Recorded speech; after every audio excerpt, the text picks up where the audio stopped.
a sense of community when you're free.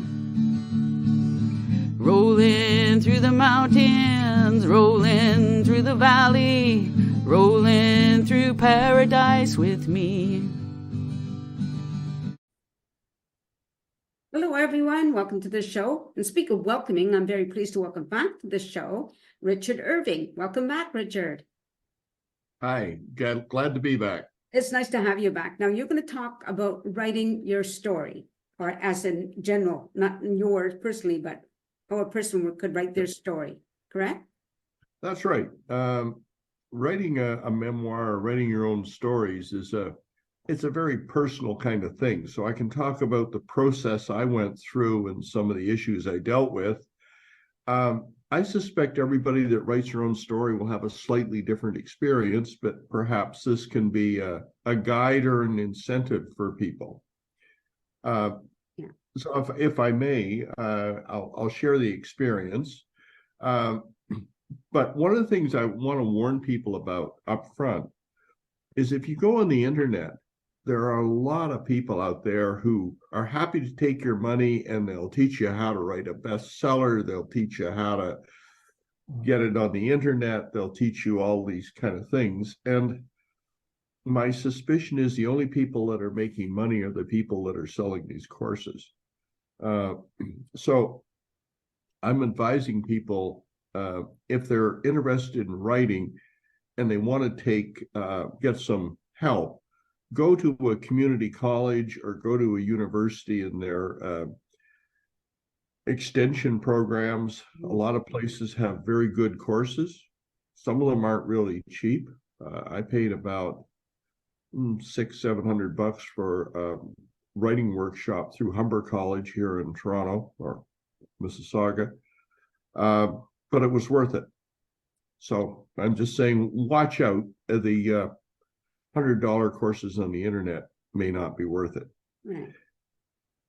So maybe I can start out by kind of laying out a process. And the odd thing about writing is that it's not like a process like building a house. Like if you dug a basement, you poured a basement for a house, it's pretty rare you go back and say, you know what, I'm just going to dig it all up and redo it. Yeah. On the other hand, when you're writing, you've written a few things, you've got it together, and you look at it and say, it's just not working. I'm going to throw it out and redo it. Or these days, we'll save it under a different name in a file on our computer. But essentially, you end up redoing a lot of things. So the processes are all kind of tied together. But let's start. So I've got essentially 5 processes that I'll talk about. Creating, where you're writing down your stories. Structuring, where you're providing an order to them so somebody can figure out, what the hell are you doing?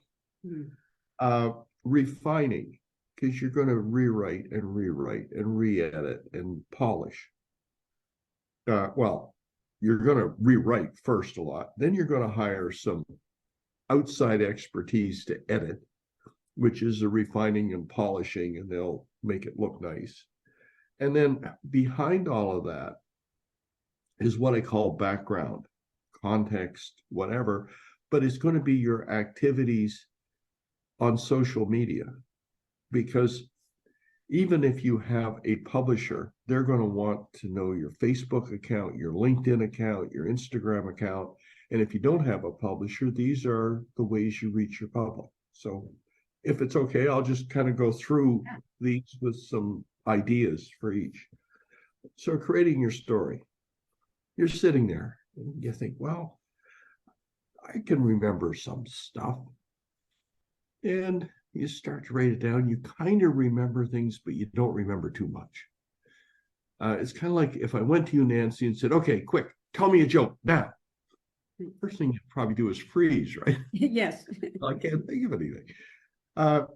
So how do we extract these stories? And while you're thinking about writing your stories, who are you writing them for? You're writing them for your grandkids? You're writing them for a general audience, for people your own age? Are they going to be just for children? Will they be for everybody? So think about that. It will emerge as you proceed with the project. So the way I proceed, or have proceeded, is I kind of pick a memory. And one of the first memories I thought to write about was an uncle of mine, my Uncle Bill. So I wrote a story about him. He's a great uncle. The man died at 89 walking across a frozen lake in New Brunswick with a chainsaw over his shoulder to go cut logs. He dropped down. Time the guys got to him from the other side of the lake, he was dead. I thought, well, not a bad way to go. So I kind of wrote about my experience with him. And I didn't remember a lot of my childhood, to be honest. But what you find is when you write down a story, it will trigger other memories. Yeah. So, oh, yeah, now I remember. Another one will come up and you write it down. So in many ways, your memory is kind of like peeling an onion. You know, you rip off a layer, write it down. Well, there's another layer under there, and you just keep going. So that's one way to do it. And it worked for me pretty well. The other way to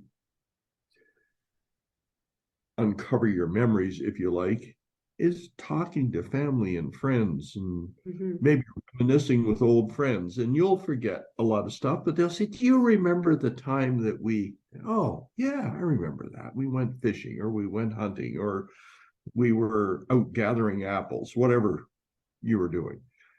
And that will trigger some more. So you'll start to generate a memory. Next thing you do,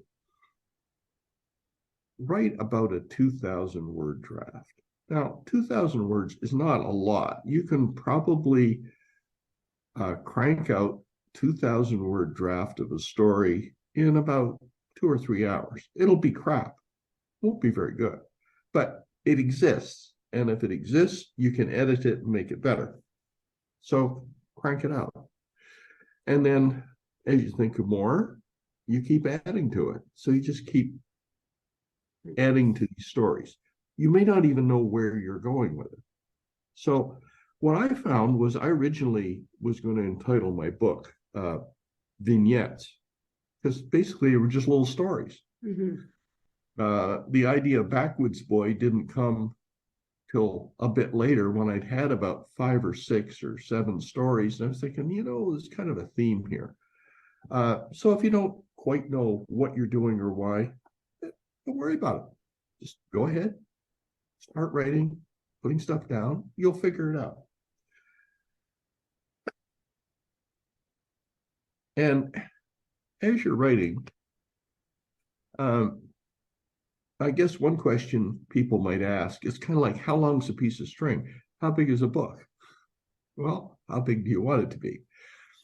But if you do some research, you'll find that most memoirs, assuming they're not memoirs of some, you know, famous person, like Obama or Winston Churchill or whoever, Gretzky, they're between 50, 70,000 words, some 100,000, but probably most of them you'd look at would be about between 50, 70,000 words. So ultimately, you're going to probably write about 22,000 word stories to start, and then you'll add to them. Now, they may be, I say 2,000 words. They might be 5,000 words. They might be 1,000. But aim at about 2,000 and generate 20 or 25 of them. And that'll take you probably about 6 months, depending on how hard you work at it. Maybe a year, maybe 2 years. Who cares? Take your time. Don't worry about it. And then you've got a pile of stories. Well, say, well, you know, these look pretty good. What should I do? Don't show them to anybody right away. Edit each one 3, 4, maybe 5 times. I would say every one that I did, I edited at least 3 times and maybe more before I let anybody have a look at it, because you'll just embarrass yourself otherwise. Trust me, you write it, put it away, leave it for a week, come back and read it. When you write it, you think, this is the best thing ever. I'm going to win a Nobel Prize for this. It's wonderful. you put it away for a week and then you read it and you think, oh my God, did I actually produce this garbage? So you go back to it. Well, I think I can salvage it. So you start editing, cutting out excess words, cleaning up meaning, because there may be a few sentences when you read them a month or a week later, you're not even sure what you meant. So well, I gotta do something about that. So you've got a few, at the end, you'll have 10 or 15 salvaged, pretty well edited stories. You're probably going to produce a few more.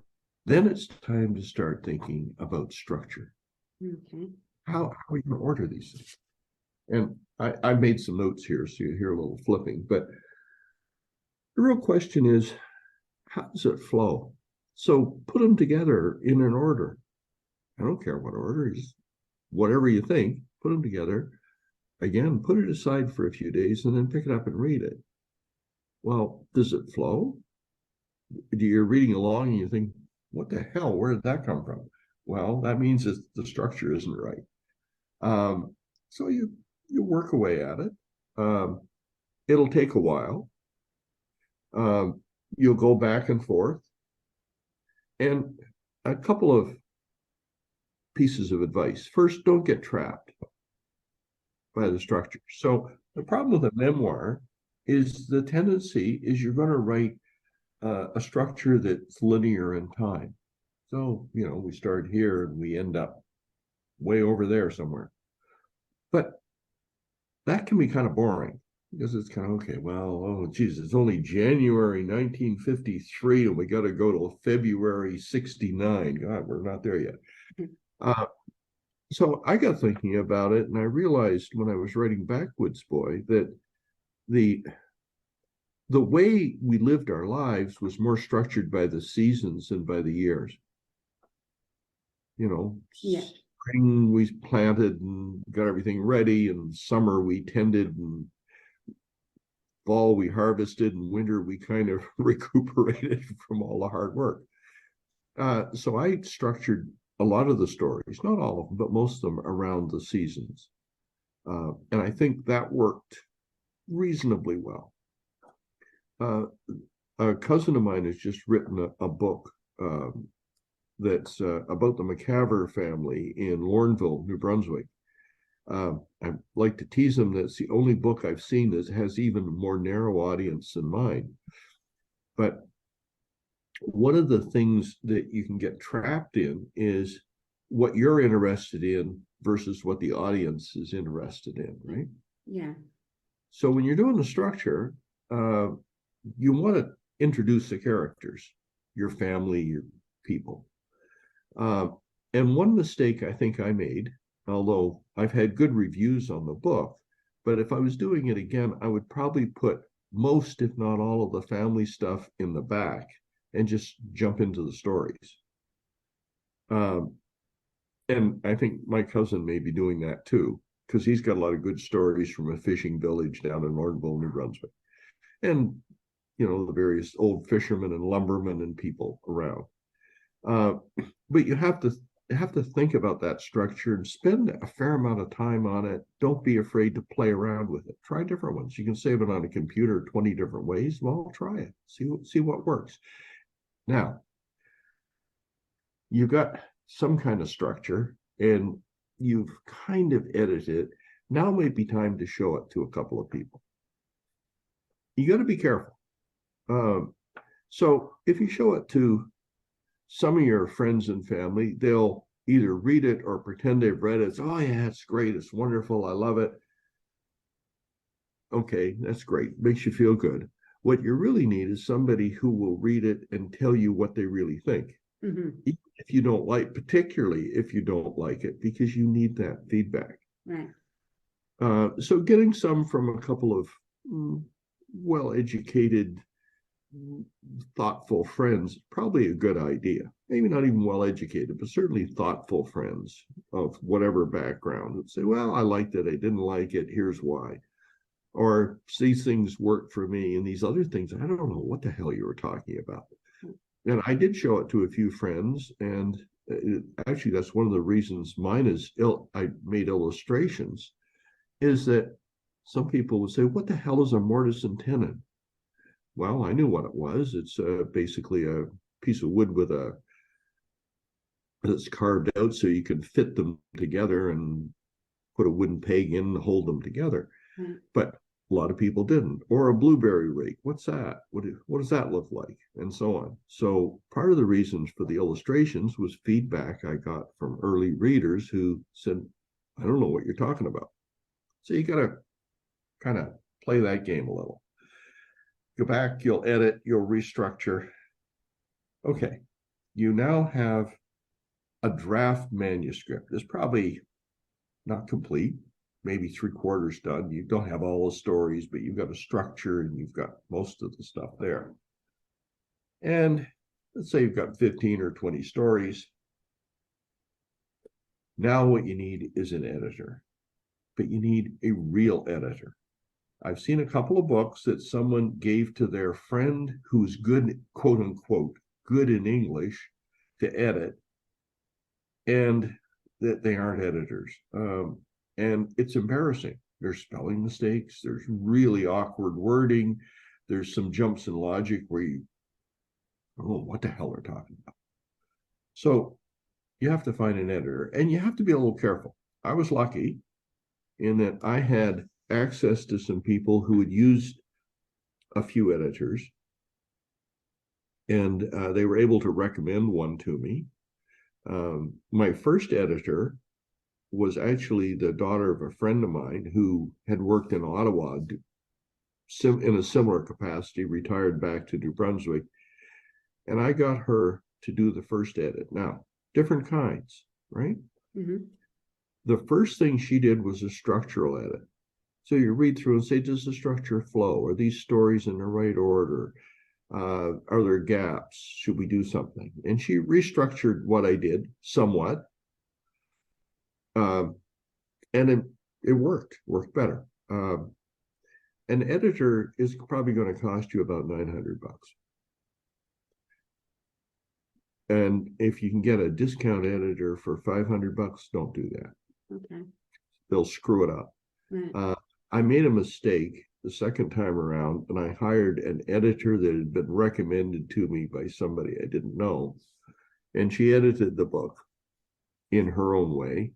I hated everything she did. She screwed some things up. So I paid her for it, but I didn't use any of her input, and I just tossed it aside and found somebody who was much, much better.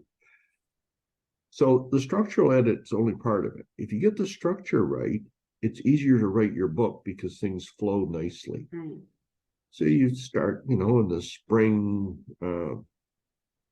resurgence or spring renewal, and you start talking about all things you do in the spring and stories associated with life on a farm in the spring and stuff like that. And then you can move into summer and fall and winter.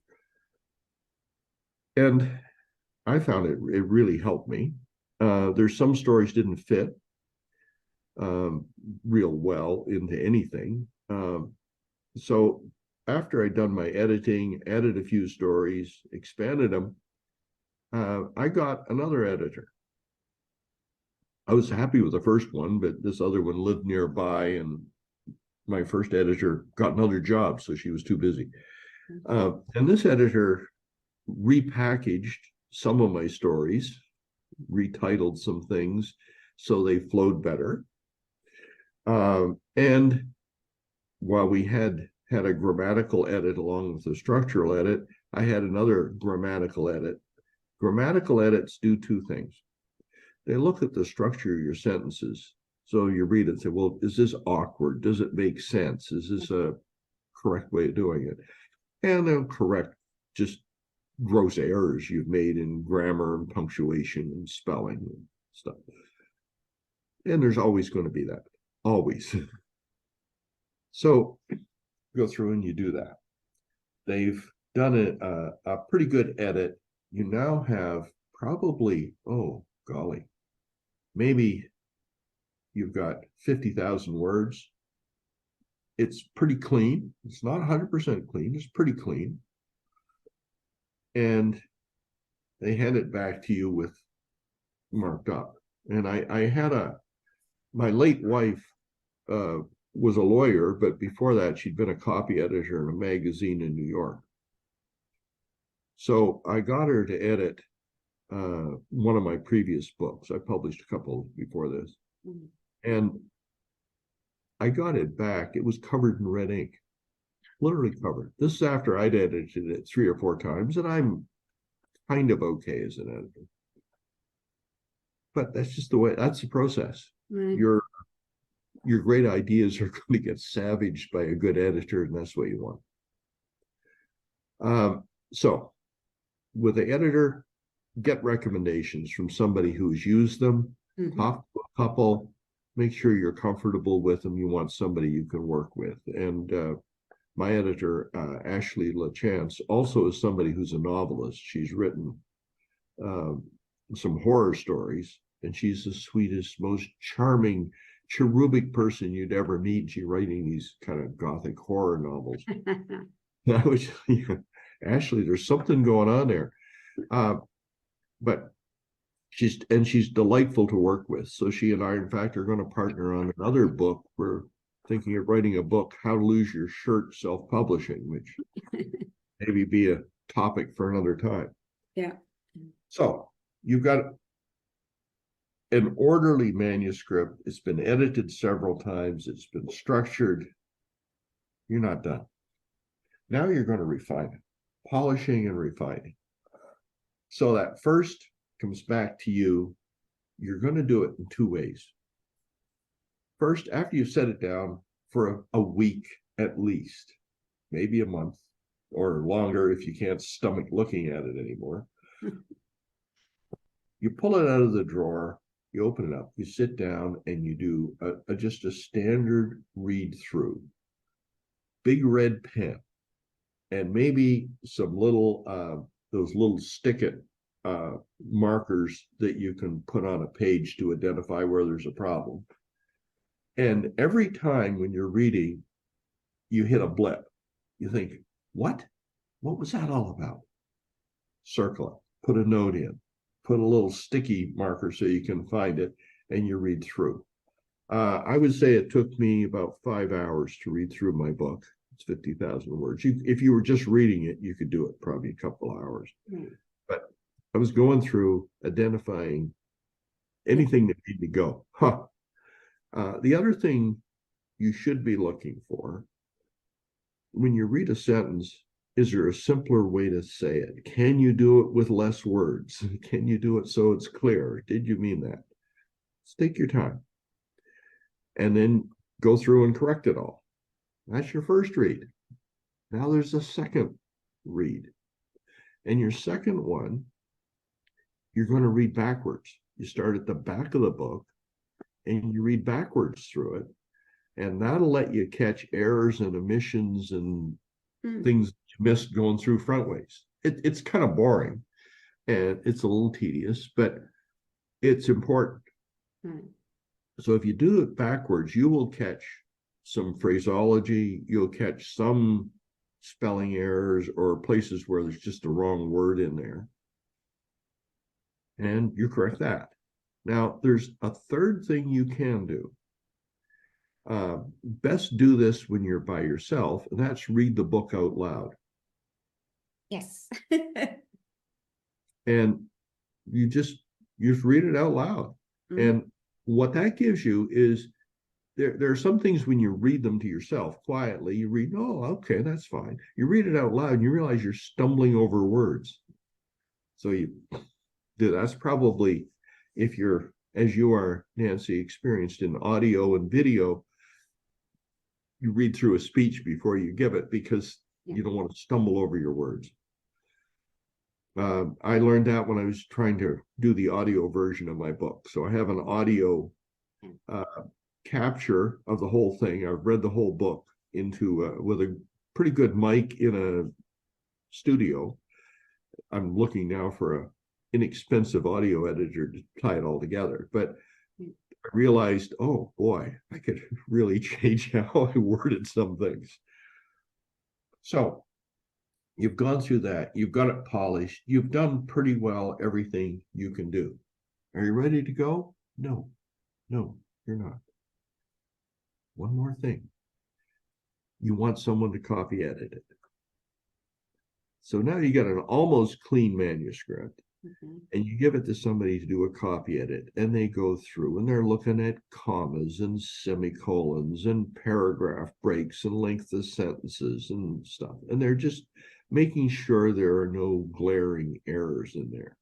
And the thing is, you can't do several things at once. So the copy editing, they're looking at the grammatical stuff. And often the person who did the last edit will do your copy edit as well. So now you've got that. You probably have a Word file. If you're like most people, you've probably done it in Word. It's clean. So you're now ready to think about publishing. So we've done the polishing, and we've done the creating. We've created the stories. We've done the structuring, where you've kind of ordered these stories into some coherent framework, whatever you think works. And the thing is, you can argue about structure all day long. At the end of the day, it probably doesn't matter. What does matter is you pick one, develop. You've refined it. Everything works. That's great. You polished it. It's clean, or it's as clean as any manuscript will be. The old joke about how do you know when you're done? You're done when you'd rather kill yourself than read it one more time. You're done. You've got a copy edit. There's another thing that goes on, and I'm calling it background because I'm not creative enough to think of a better word. But while you're in this process, which will take you 6 months or a year, you're developing your online presence. You should have a Facebook presence, Instagram, LinkedIn, YouTube if you want to, maybe Instagram.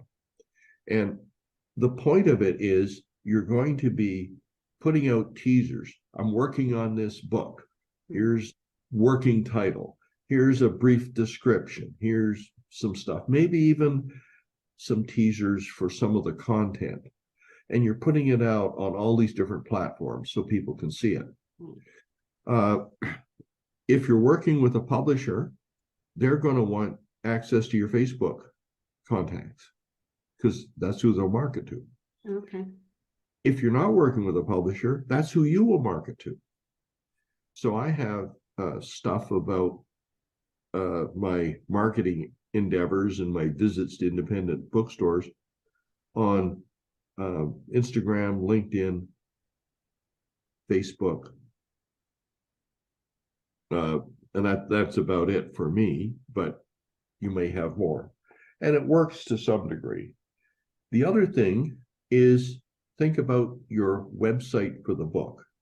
I have a website, rickwrites.ca, where people can buy the book and they can see what it looks like and stuff like that.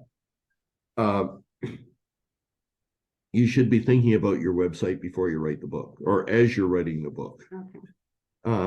And that'll cost you, again, everything costs you about between $800 and $1,000, although for a website you can spend $5,000 or $10,000, but you can get a functional website for a few $100. And sorry, we're going to have to wrap this up soon because yeah.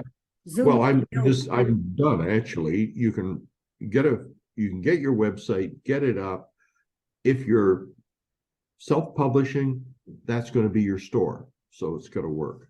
Okay, great. Yeah, we just got a note. I just got a notice from Zoom that we're running out of time. But you're going to be back again next month. And so the audience can click in again to see what you're going to talk about next. So do you have an idea yet what that is going to be? I do. I want to talk about actually the next step, which would be self-publishing. Publishing. Okay, thank you. It's a minefield. Right, thank you. Okay, so So the audience, thank you very much. You've been listening to Richard Irving, and as I said, he will be back next month, and this is going to be aired after Christmas. So in the meantime, Merry Christmas, everyone. Happy holidays, and peace and love and all those good things, and peace out. Merry Christmas to you. A sense of community, Chilliwack's a place to be. A sense of community where you're free. Rolling through the mountains, rolling through the valley, rolling through paradise with me. It's multicultural, you're sure to see it all. Chilliwack's a place to be, you'll see.